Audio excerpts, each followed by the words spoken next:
So hello everyone, today we will discuss regarding what is pneumonia.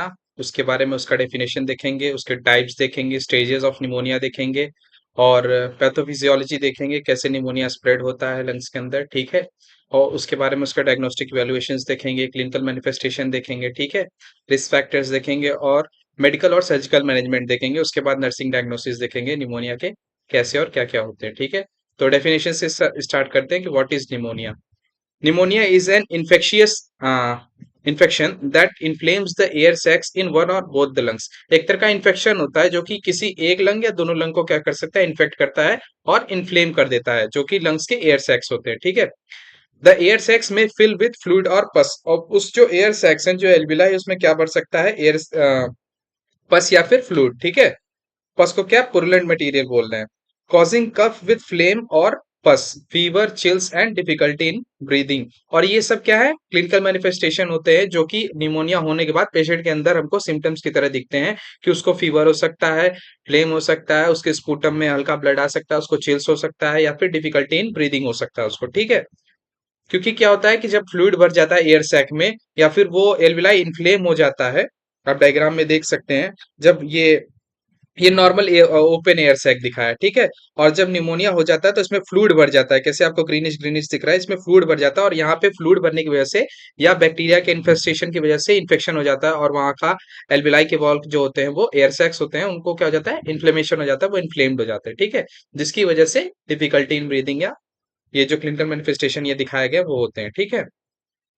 It can cause by various organisms की वजह से हो सकता है pneumonia, including bacteria, virus and fungi, and can cause pneumonia. ठीक है।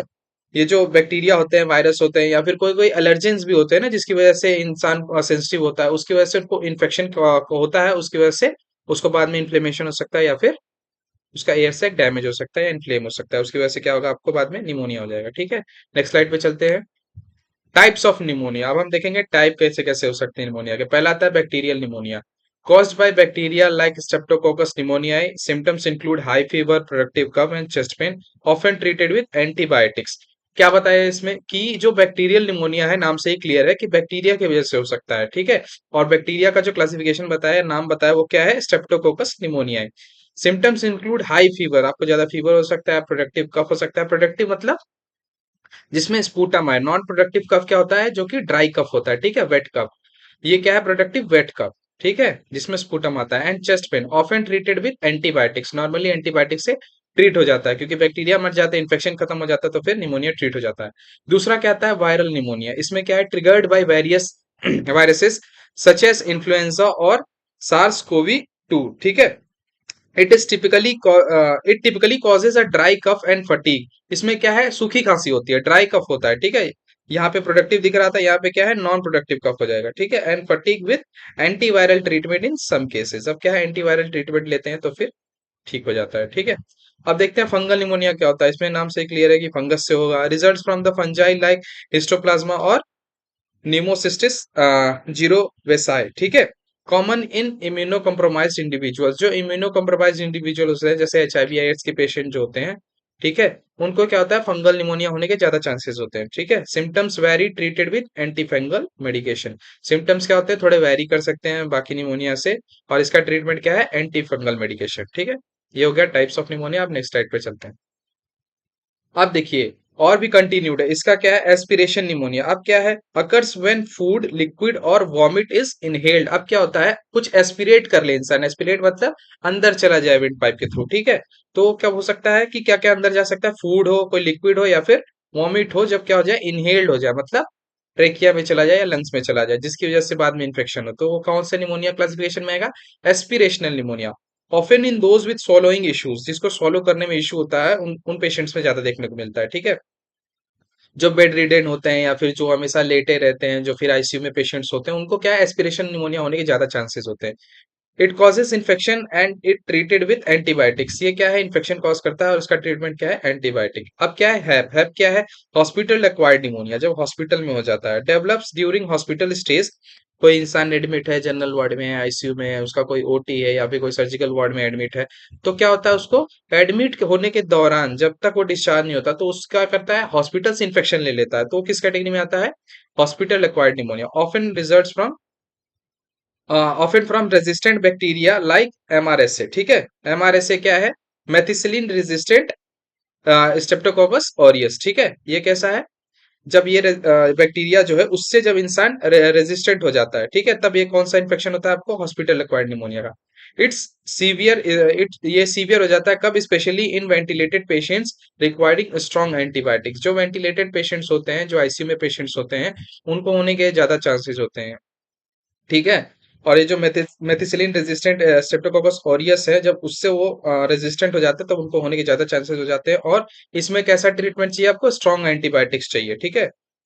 और कम्युनिटी एक्वायर्ड निमोनिया क्या होता है कि acquired outside hospitals often by streptococcus pneumonia, it affects healthy individuals and is treated with antibiotics.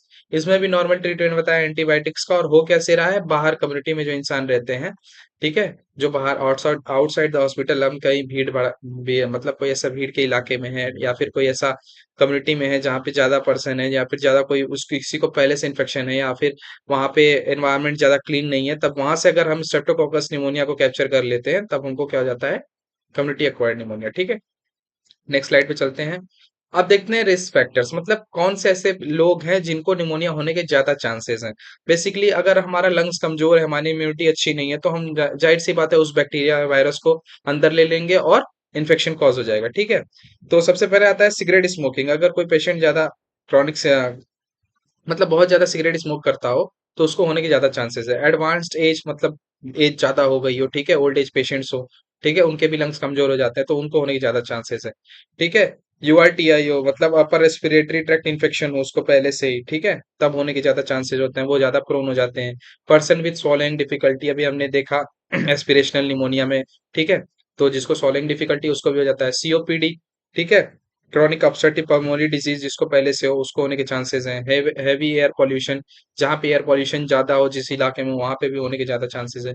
Weekend immune system, आपका immune system ही पहले से वीक हो। ड्रग अब्यूज हो, पीपुल विद एचआईवी एड्स और कैंसर, अभी हमने पढ़ा था आगे इम्यूनो कॉम्प्रोमाइज्ड पेशेंट्स जो होते हैं उनको, ठीक है। नेक्स्ट स्लाइड पे चलते हैं। ये हो गया रिस्क फैक्टर्स। अब हम देखेंगे पैथोफिजियोलॉजी, मतलब कैसे बैक्टीरिया वायरस एंटर कर रहा है बॉडी के अंदर, और कैसे इन्फेक्शन हो रहा है, और क्या इफेक्ट डाल रहा है लंग्स के ऊपर। फिर उसके बाद हमारे बॉडी में क्या साइन एंड सिम्टम्स हो रहे हैं, जिससे हमें पता चल रहा है कि हाँ, इस पेशेंट को निमोनिया है। तो सबसे पहले क्या है? Pathogen enters the lung. Pathogen में क्या क्या हो सकते हैं? बैक्टीरिया है, वायरस है, फंजाई है, ठीक है। वाया कैसे? इनहेलेशन या एस्पिरेशन, ठीक है।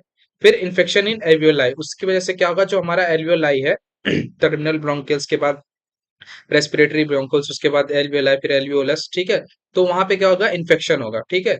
पैथोजन क्या करेगा? इन्फेक्ट कर देगा एयर सेक्स को, फिर क्या होगा? इम्यून रिस्पॉन्स जनरेट होगा, जिसकी वजह से इन्फ्लेमेशन होगा, इम्यून सेल्स रिक्रूटेड हो जाते हैं, मतलब वहां पे इम्यून सेल्स ज्यादा बढ़ जाते हैं, ठीक है। एल्वियोलाई फिल्ड विद फ्लूइड, अब एल्वियोलाई में क्या होता है? फ्लूइड फिल हो जाता है, ठीक है। Fluid debris blocks the air sacs and reduces oxygen level, ठीक है। अब जो फ्लूइड या डेब्रिस वहां पे जो जमा हो रहा है एयर सैक में, उसकी वजह से क्या होगा? सांस लेने में दिक्कत होने लगेगी पर्सन को, ठीक है। प्रॉपरली वो इन्फ्लेट नहीं होगा, ठीक है, कंजेस्टेड हो जाएगा, जिसकी वजह से ऑक्सीजन लेवल रिड्यूस हो जाएगा। फिर हमको सिम्टम्स दिखेंगे कैसे? कफ होगा, फीवर होगा, शॉर्टनेस ऑफ ब्रीदिंग होगी, हेजिटेशन होगा, एक्सेसिव स्वेटिंग हो सकता है। और फिर बताया पॉसिबल कॉम्प्लिकेशंस क्या क्या हो सकते हैं? सीवियर इन्फेक्शन होगा, लंग डैमेज होगा, या फिर सेप्सिस होगा, ठीक है। ये हो गया टोटल पैथोफिजियोलॉजी की, कैसे स्प्रेड हो रहा है निमोनिया, क्या क्या साइन एंड सिम्टम्स आ रहे हैं उसके बाद। नेक्स्ट स्लाइड पे चलते हैं। क्लिनिकल मैनिफेस्टेशन, अब हमको देखना है कि कैसे, मतलब क्या क्या ऐसे सिम्टम्स होते हैं जिससे हम डिटेक्ट कर सकते हैं कि हाँ, इसको निमोनिया के चांसेस हैं या इसको निमोनिया हो सकता है, ठीक है। पहला दिखेगा कफ, मतलब इंसान ज्यादा खांसने लगेगा, ठीक है। हेमोप्टेसिस क्या होता है कि आपको स्पूटम जो आ रहा है उसमें क्या है? ब्लड दिखेगा, ठीक है। फीवर हो सकता है, चेस्ट पेन हो सकता है, एक्सेसिव स्वेटिंग हो सकता है, टेकीकार्डिया हो सकता है। टेकीकार्डिया मीन्स हार्ट बीट बढ़ जाएगा आपका, ठीक है।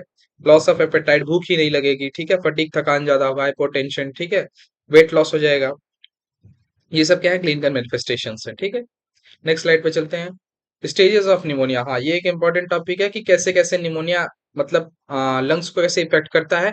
फिर हम अगर लंग्स को विजुअलाइज करें, तो फिर वो कैसे दिखेंगे निमोनिया होने के बाद और निमोनिया होने के दौरान, ठीक है। और कैसे निमोनिया जब रिजॉल्व होता है, ठीक होता है, तो कैसे दिखता है, ठीक है। स्टेज वन आता है कंजेशन। कंजेशन में क्या है कि ये 24 आवर्स तक चलता है, और इसमें बैक्टीरिया जो है एंटर कर रहा है बॉडी में, और वहां एंटर होने के बाद जब इन्फेक्शन क्रिएट कर रहा है, इन्फ्लेमेशन हो रहा है, तो वो क्या कर रहा है? फ्लूइड फिल हो रहा है। फ्लूइड फिल होने की वजह से क्या हो रहा है? कंजेशन आता है। रेड हेपेटाइजेशन, रेड हेपेटाइजेशन क्या है कि इन्फ्लेमेशन हो जा रहा है, वहां के टिश्यू जो है इन्फ्लेम्ड हो जा रहे हैं, सेल्स इन्फ्लेम्ड हो जा रहा है, तो फिर हमको मतलब थोड़ा सा लंग्स का साइज भी इंक्रीज दिखेगा, स्वोलन भी दिखेगा, और फिर रेडिश अपीयरेंस हो जाएगा, ठीक है। तो वो क्या है, रेड हेपेटाइजेशन। फिर क्या आ जाएगा, ग्रे हेपेटाइजेशन देगा, ग्रे अपीयरेंस देगा, ठीक है। तो वो क्या है, ग्रेड हेपेटाइजेशन। फिर लास्ट स्टेज आता है स्टेज 4, रिजोल्यूशन, ठीक है। रिजोल्यूशन में क्या है कि लंग्स ठीक होने लगेंगे, मतलब इन्फ्लेमेशन खत्म हो जाएगा, लंग्स नॉर्मल होने लगेंगे, फ्लूइड हटने लगेगा, और ट्रीटमेंट के साथ लंग रिजॉल्व करने लगेंगे। तो ये स्टेज 4 में आता है, 1 से 2 हफ्ते में ठीक हो जाता है, ठीक है, रिजोल्यूशन। नेक्स्ट स्लाइड पे चलते हैं। डायग्नोस्टिक इवैल्यूएशन देखते हैं कि कैसे हम देख सकते हैं कि निमोनिया किस पर्सन को है और किसको नहीं है। किसके बेसिस पे, साइन एंड सिम्टम्स के बेसिस पे, टेस्ट के बेसिस पे।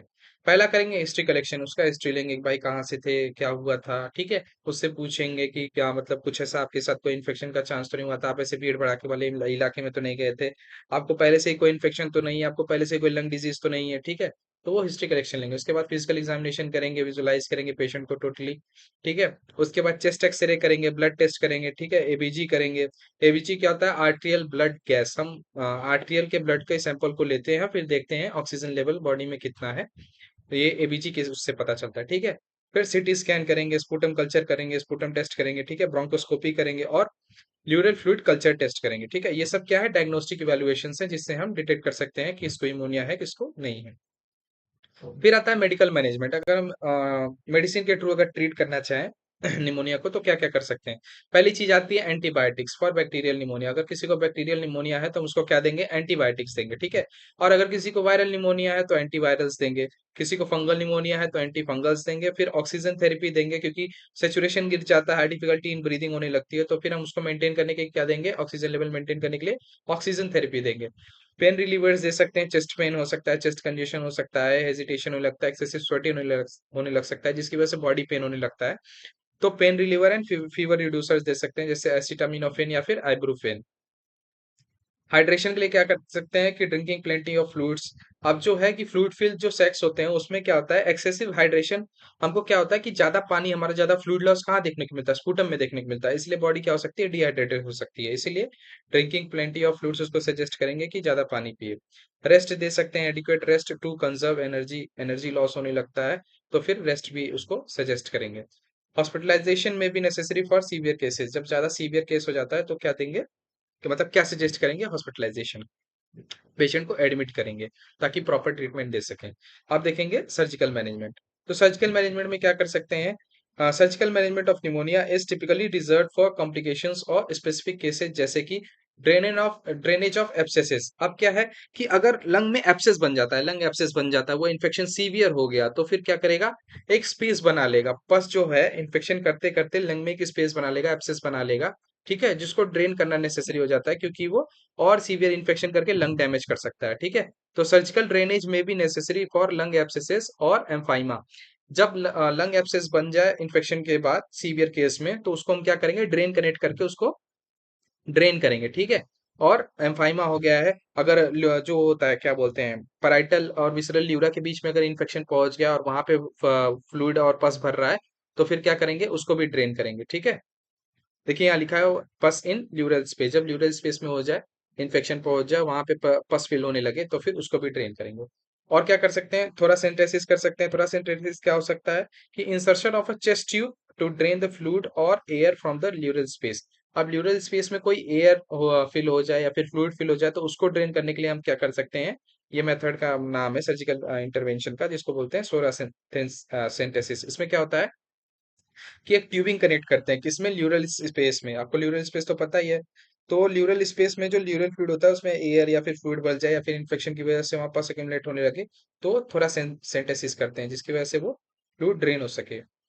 डिकॉर्टिकेशन करेंगे, surgical removal of fibrotic tissue from the lung surface. अब क्या है, इन्फ्लेमेशन होने के बाद वहां जो फिब्रोटिक टिश्यू होते हैं वो ज्यादा देर तक पड़े रहेंगे या फिर ज्यादा कंसोलिडेट होने लगेंगे, तो वहां पे क्या होगा, इन्फेक्शन के चांसेस ज्यादा बढ़ सकते हैं, ठीक है, लंग डैमेज हो सकता है। इसलिए वो उसको सर्जिकली रिमूव करेंगे। कब, सीवियर केसेस में। उसको क्या बोलते हैं, डिकॉर्टिकेशन, ठीक है। Surgical removal of fibrotic tissue from the lung surface. Lung के सरफेस से फिब्रोटिक टिश्यू को क्या करेंगे, रिमूव करेंगे।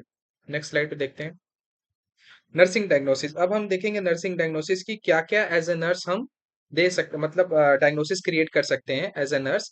जब किसी पेशेंट को क्या है, निमोनिया है, उसको क्या क्या डिफिकल्टी हो सकती है, उसके अकॉर्डिंग हम क्या क्या डायग्नोसिस फ्रेम कर सकते हैं। पहला आता है impaired gas exchange related to the inflammation and fluid accumulation in the lungs. तो पहली नर्सिंग डायग्नोसिस क्या हो जाती है कि इम्पेयर्ड गैस एक्सचेंज।